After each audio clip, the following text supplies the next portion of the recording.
اللہ تبارک و تعالیٰ نے حضرت ہود علیہ السلام کو قوم عاد پر بھیجا کہ جیسا کہ اللہ تبارک و تعالیٰ نے فرمایا ہے وَإِلَىٰ عَادٍ أَخَاهُمْ هُودًا قَالَ يَا قَوْمِ اعْبُدُوا اللَّهَ مَا لَكُم مِّنْ إِلَٰهٍ غَيْرُهُ إِنْ أَنْتُمْ إِلَّا مُفْتَرُونَ۔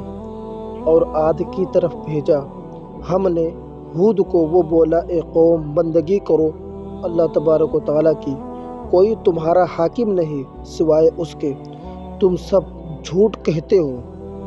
ہود علیہ السلام نے ان لوگوں کو نصیحت کرتے اور اللہ تبارک و تعالیٰ کی طرف بلاتے، اور وہ کہتے جیسا کہ اللہ تبارک و تعالیٰ فرماتا ہے اور وہ یاد کرو کہ تم کو سردار کر دیا پچھلی قوم نوح علیہ السلام کے، اور زیادہ کیا تم کو بدن میں پھیلاؤ، سو یاد کرو احسان اللہ کے، شاید تمہارا بھلا ہو۔ اور اس قوم میں جو دراز قد کے تھے اور ان کا قد 400 گز کا تھا، اور اوسط والوں کا 200 گز، اور سب سے چھوٹے تھے ان کا قد 70 گز کا تھا، اور وہ سب بولے اے ہود تو ہمارے پاس کچھ سند سے نہیں آیا، اور ہم نہیں چھوڑنے والے اپنے معبودوں کو تیرے کہنے سے، اور ہم نہیں ماننے والے۔ اللہ تبارک و تعالیٰ نے ان پر قحط نازل کیا، بھوک سے وہ سب عاجز ہوئے۔ اس میں 70 آدمی 70 قبیلے میں سے ان پر ایمان لائے تھے، باقی سب کافر تھے، اور کہنے لگے اللہ تبارک و تعالیٰ کا قول ہے قالوا اجئتنا لنعبد اللہ وحدہ وَنَذَرَ مَا كَانَ يَعْبُدُ آبَاؤُنَا، کیا تو اس واسطے آیا ہمارے پاس کہ ہم بندگی کریں ہم تیرے اللہ کی، اور چھوڑ دے ان کو جن کو پوجتے رہے ہمارے باپ دادا۔ اور کافروں نے کہا اے ہود ہم تیرے خدا کی پوجا نہیں کریں گے، اپنے باپ داداؤں کے خدا کو پوجیں گے۔ اگر تو ڈراتا ہے عذاب سے اپنے اللہ کے تو دکھا، ورنہ ہم تجھے مار ڈالیں گے۔ یہ سن کر ہود علیہ السلام نے خدا کی درگاہ میں عرض کی اور کہا خدایا مجھے ان کے ظلم سے بچا کہ ان کے ساتھ مجھے لڑنے کی طاقت نہیں، شاید مجھے مار ڈالے۔ اس قوم کے سردار کا نام تھا عاد، اس کے زمانے سے زمانے طوفان تک 700 برس گزرے تھے۔ ان کی طاقت اس قدر تھی کہ اگر پتھر پر پاؤں مارتے تو وہ زانوں تک اس میں گھس جاتے۔ سب نافرمان تھے اور یہ کہتے تھے من اشد منا قوتا، کون ایسا ہے پردے زمین پر کہ ہم سے قوت زیادہ رکھتا ہو۔ جناب باری کا حکم ہوا اے ہود وہ 70 آدمی جو تجھ پر ایمان لائے ہیں ان کو ساتھ لے کر پہاڑ پر جا۔ تب ہود علیہ السلام ان کو لے کر پہاڑ پر گئے اور کہا کہ اے قوم تم کو ہوا ہلاک کرے گی، غضب الہی آئے گا۔ وہ کافر بولے کون ایسی ہوا ہے جو ہم پر غالب ہوگی؟ تو اللہ تبارک و تعالیٰ نے 3 برس تک پانی برسنا ان پر موقوف رکھا، یہاں تک کہ قحط عظیم ان پر نازل ہوا۔ اس کے بعد حضرت ہود علیہ السلام نے کہا اللہ تبارک و تعالیٰ کا قول ہے اے قوم گناہ بخشوا اپنے رب سے، پھر رجوع لاؤ اس کی طرف کہ تم پر چھوڑ دے آسمان کی دہارے، اور زیادہ دے تم پر زور اور نہ پھیرے جاؤ گنہگار ہو کر۔ کافروں نے کہا ہم توبہ نہیں کریں گے اور تم کو ہم نہیں مانیں گے۔ پس انہوں نے ایک قوم کو مکہ بھیجا کہ جا کر پانی طلب کرے۔ پس 6 آدمی قوم عاد میں سے مکے میں گئے، ان میں 2 شخص مسلمان تھے لیکن دین اپنا چھپائے رکھتے تھے، ایک کا نام مزید اور دوسرے کا نام لقیم تھا، اور ان کے سردار کا نام قیل تھا۔ یہ 70,000 آدمی کو ہمراہ لے کر مکے کو گئے۔ مزید نے ان سے کہا کہ جب تک حضرت ہود علیہ السلام پر ایمان نہ لاؤ گے تب تک بارہ کا برسنا تم پر موقوف رہے گا۔ سبھوں نے ان کو جھٹلایا۔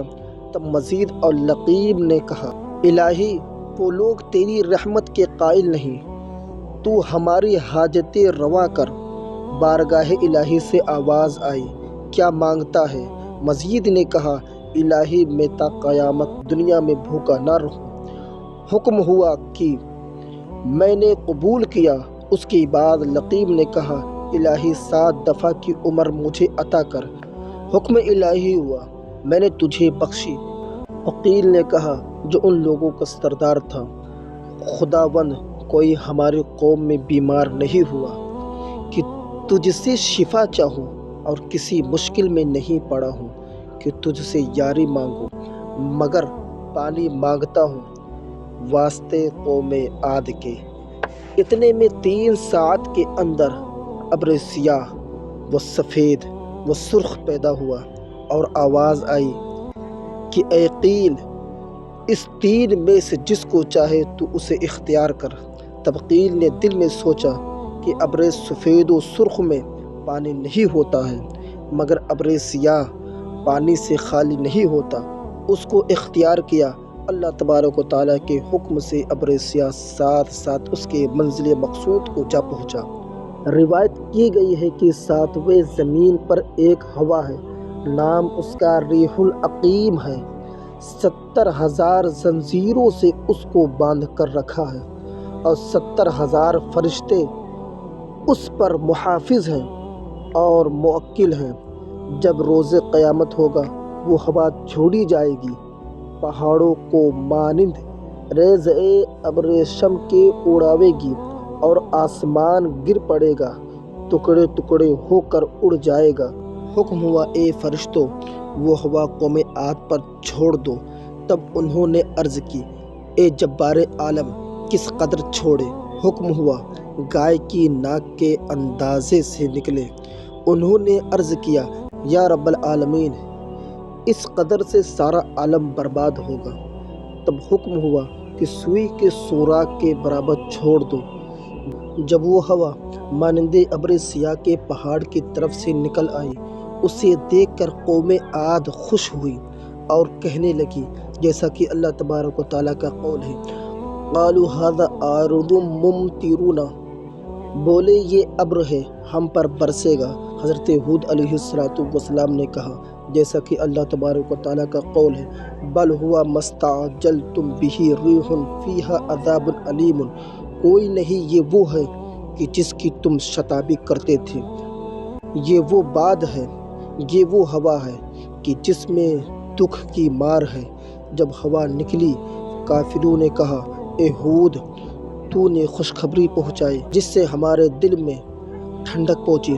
حضرت ہود علیہ السلام نے فرمایا، اے کافرو، ذرا صبر کرو، اللہ تبارک و تعالیٰ کے طرف سے تم پر عذاب علیم پہنچتا ہے، ایسا کہ وہ سب 7 لاکھ مرد 3 پہاڑ کے بیچ میں جا رہے، جہاں ہوا کی راہ ایک طرف سے بھی نہ تھی۔ یہ سب آپس میں ایک دوسرے کا ہاتھ پکڑ کر اور پاؤں اپنا گھٹنوں تک زمین میں گاڑ کر بیٹھے تھے، اور زنوں مرد لڑکے بالے نے 4 پایوں کو بیچ میں اپنے لے لیا، اور کہتے تھے، 3 طرف سے ہمارے پہاڑ ہیں اور ایک جانب ہم سب ہیں، کون سی ہوا ہے کہ ہمارے بیچ میں گزرے گی اور زور کرے گی؟ جب تکبروں نے اپنی قوت کا غرور کیا، اچانک ایک آواز آئی، ادکی آئی، اور ہوا نے اس قدر زور کیا کہ پہلے قصر و کوشش جتنے مکانات تھے جڑ سے کھود کر پھینک دیے، اور سب برباد ہوئے، اور ہوا نے ان کے پاؤں کے نیچے آ کر سرگنوں ان کے زمین پر ڈال دیا۔ 1 برس تک پڑے روتے رہے، اور جو شخص ان کے رونے کی آواز سنتے تھے وہ بھی ہلاک ہو جاتے۔ اور ہود علیہ السلام نے ایک خط زمین پر کھینچ کر مومنوں کو اس کے اندر رکھ لیا۔ ہوا نے اس قدر زور کیا، مگر دامن مومنوں کا ایک سر منہ بھی کج نہ کر سکا۔ سچ ہے کہ من کان اللہ لہ کان کل لہ، جو شخص اللہ تبارک و تعالیٰ کا ہوا کل ہے واسطے اسی شخص کے۔ اس کے بعد حضرت ہود علیہ السلام نے مومنوں کو ہمراہ لے کر جرہم کے پاس گئے اور کہا کہ عذاب الہی تو نے دیکھا؟ اس نے کہا کہ ہاں۔ تب حضرت ہود علیہ السلام نے فرمایا تو کہہ لا الہ الا اللہ ہود رسول اللہ۔ وہ ملعون بولا جب تک کہ تو اس قوم کو زندہ نہ کرے گا تب تک میں ایمان تجھ پر نہ لاؤں گا۔ وہ مردود یہ کہہ رہا تھا، اسی وقت اس کے قدم کے نیچے ہوا نے آ کر اس پلید کو دور کیا اور سخت عذاب نے آ کر اس قوم کو ہلاک کیا۔ حضرت ہود علیہ السلام نے 400 برس کے بعد اس دار فانی سے رحلت فرمائی اور مومن سب ان کے لیے روئے اور ان کو دفن کیا، اور ان کے پیچھے 100 برس تک مومن سب دنیا میں رہے۔ اس کے بعد انتقال فرمایا اور ان کی اولاد اپنے دین پاک پر ایک مدت تک رہی اور ایک عالم ان سے آباد ہوا اور دین و ایمان کی راہ دنیا والوں کو بتائی۔ ایک دن شیطان مردود ان کے پاس آیا اور کہا کہ تم کس کو پوجتے ہو؟ انہوں نے کہا ہم آسمان و زمین کے خدا کو پوجتے ہیں۔ ابلیس نے کہا کہ تم خدا کو دیکھتے ہو؟ انہوں نے کہا کہ نہیں۔ شیطان نے کہا تم اس پتھر سے ایک بت بنا کر پوجا کرو تاکہ روز قیامت میں وہ تمہارے لیے شفیع ہو۔ تب ان لوگوں نے ایک بت بنا کر میدان میں رکھ دیا، جیسا کہ اللہ تبارک و تعالیٰ نے قرآن مقدس میں ارشاد فرمایا وَثَمُودَ الَّذِينَ جَابُوا الصَّخْرَ بِالْوَادِ۔ اور کیسا کیا تیرے رب نے سمود سے جنہوں نے تراشے پتھر وادی میدان میں۔ وادی میدان ان کے مکان کا نام ہی پہاڑ کھود کر گھر بنائے تھے اور اس بت کے چاروں طرف چھید کر کے اس میں نقرہ پلا دیا تھا اور ایک تخت عظیم الشان اس میدان میں بچھا کر اس پر ایک سونے کی کرسی رکھ دیا تھا۔ اس کے بعد ابلیس نے کہا تم اس کو سجدہ کرو۔ سبوں نے سجدہ کیا اور کافر ہوئے اور ایک گنبد عظیم اس پر بنا کر اسے عبادت خانہ قرار دیا۔ نعوذ باللہ من ذالک۔ اللہ تبارک و تعالیٰ نے ایک مچھر کو بھیجا، اس نے گنبد کو چھید کر کے بت کے پاس جا کر خرطوم اپنا اس کے سر میں چبھا کر کرسی سمیت اس کو اٹھا لے جا کر دریائے محیط میں ڈال دیا۔ کافر یہ سب دیکھ کر حیرت زدہ ہوئے اور کہنے لگے اب کس کو ہم پوجیں گے؟ اس کے بعد اللہ تبارک و تعالیٰ نے حضرت صالح علیہ السلام کو اس قوم پر بھیجا۔ حضرت ہود علیہ السلام کے قصے کے بعد قصہ شداد لعین کے بیان کیا جائے گا انشاءاللہ تبارک و تعالیٰ، چونکہ شداد لعین ہود علیہ السلام کے ایام میں تھا، اس لیے قصہ اس کا اس قصے میں بیان کیا گیا۔